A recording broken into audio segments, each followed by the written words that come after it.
Only applied only for men అంటే ఇది మగవాళ్ళకు మాత్రమే లైన్మెన్ పోస్టులు వేసామని చెప్పేసి శిరీష అనే అమ్మాయికి మైండ్ ఒక థాట్ తగ్గింది. అవును, మగవారికి ఎందుకు, మేము కూడా వాళ్ళకు సమానంగా ఎందుకు చేయలేమని చెప్పేసి కోర్టులోకి వెళ్ళి కేసు వేసింది.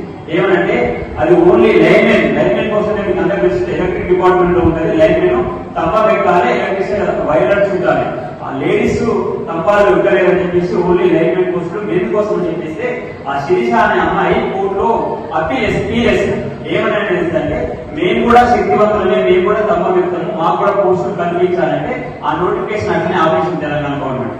ఆపిన తర్వాత ఇక్కడ కోర్టుకు వెళ్ళిన తర్వాత ఒక అడ్వకేట్ పెట్టుకోవట్లంటే కోర్టు ఇక టైం ఇచ్చింది. ఓకే, మీకు కూడా ఇస్తాము, మీరు తప్ప ఎక్కి చూపించాలి, మీరు అదే పని చేయించాలంటే శిరీష అనే అమ్మాయి 2 రోజులు కష్టపడి ఆ తప్ప ఎక్కి చూపించింది. చూపించిన తర్వాత మళ్ళీ తెలంగాణ గవర్నమెంట్ ఏం చేసిందంటే ఈ నోటిఫికేషన్ మార్చి లైబ్రరీ ఫర్ ఆల్ అని చెప్పేసేసింది. That is the great Chiranjeevi Sirisha యొక్క చేసిన దృక్పథం. అంటే ఒక చిన్న అమ్మాయి తన యొక్క ఆలోచన దృక్పథం, తన యొక్క ఆలోచన విధానాన్ని ఎంత పెద్ద